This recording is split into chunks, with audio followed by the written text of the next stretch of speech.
Hello and bonjour. Thank you very much for inviting me to this high-level conference, and my sincere apologies that I cannot be in person with you today.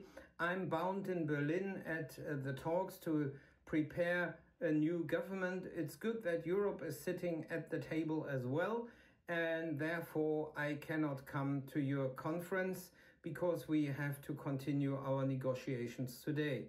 And also, therefore, please excuse that I will speak in English. Anyway, English is now the financial language, and but at least you can be happy that I will not bother you with German. Well, I want to speak about enforcement in the context of market abuse. In public perception, market abuse and market manipulation have often been considered a petty offense, a minor type of white-collar crime among finance professionals with no bearing on ordinary people.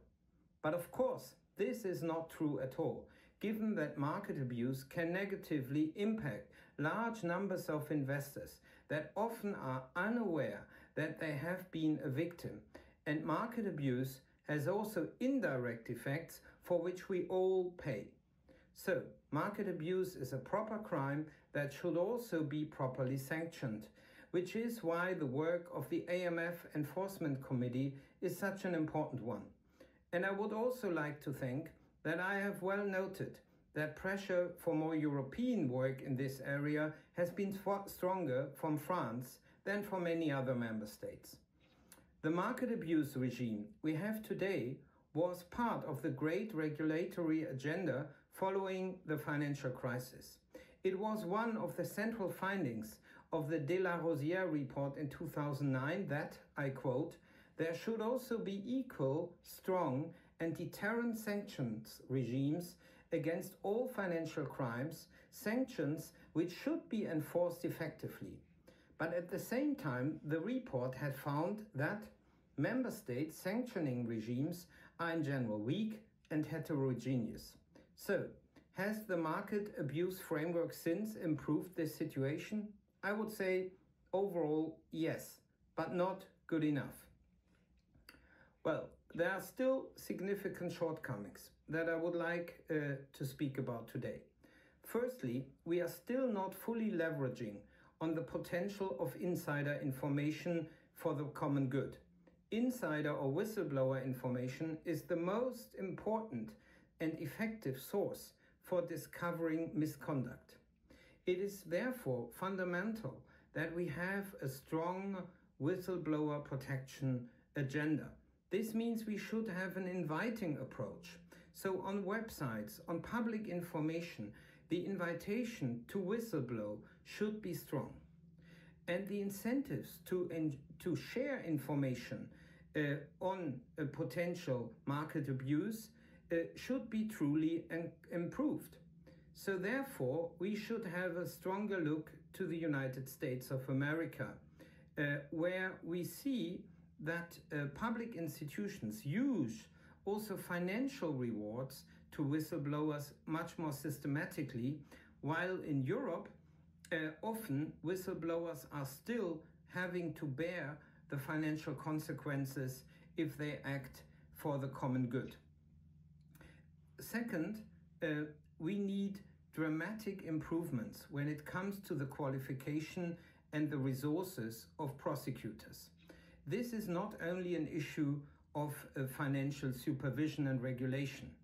Often highly qualified, competent authorities investigate cases, but prosecution authorities lack the expertise and capacity to follow up on these cases in criminal proceedings. However, also financial supervisors often do not have the best people on the side of supervision.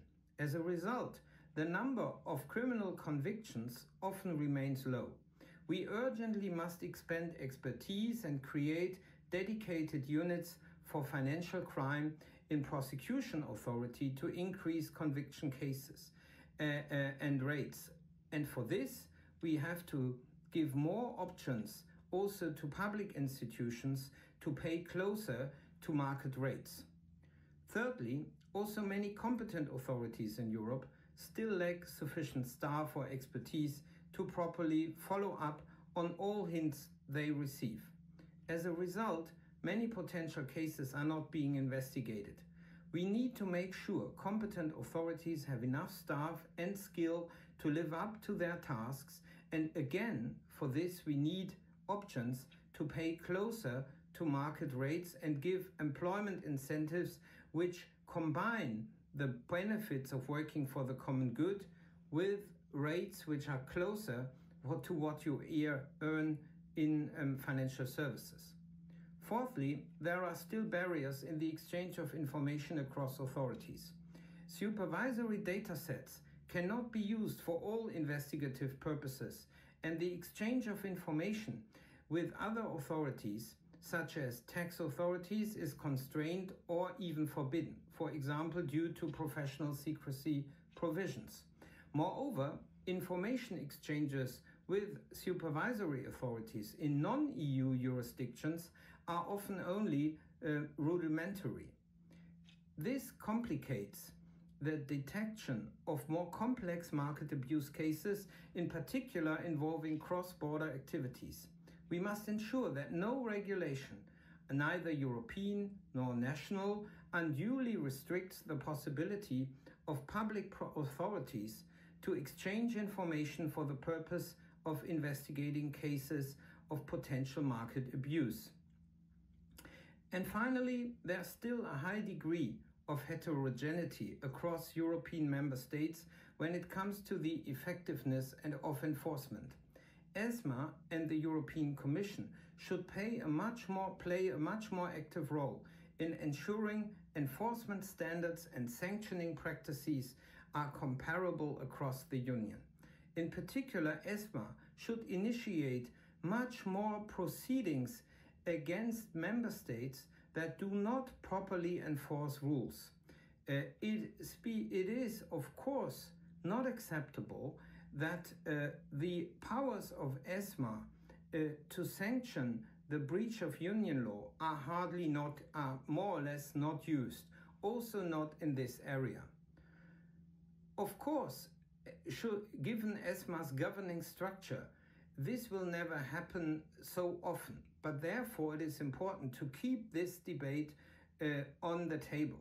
And also to recognize that the new ESMA chair should use her powers, which have been given with the last ESA reform, more often to put issues on the table and by that way force member authorities to vote down proposals, for instance, for opening proceedings on the breach of member states. It's not a good of union law. It is not a good excuse to say we do not put issues on the table because we think that the respective member authorities will not like these investigations. No, it is the obligation of the leadership of ESMA to put the respective cases on the table and by that way increase the pressure to actually implement effectively the existing rules. But the same goes to the European Commission. I think we spend far too much time in order to review law, and there's too little done, too few cases opened on the lack of effective implementation. And this is perhaps also an interesting point of the debate, to ask the European Commission, to ask ESMA, how many ongoing cases do you have because of the lack of effective implementation of union law, or respectively the breach of union law in the area of market abuse, and then compare these low numbers or basically non-existing numbers with your reading of the Financial Times every day. I wish you well. I thank you very much for your attention and wish you a fruitful and inspiring conference. I'm looking forward to the legislative work to come. Thank you.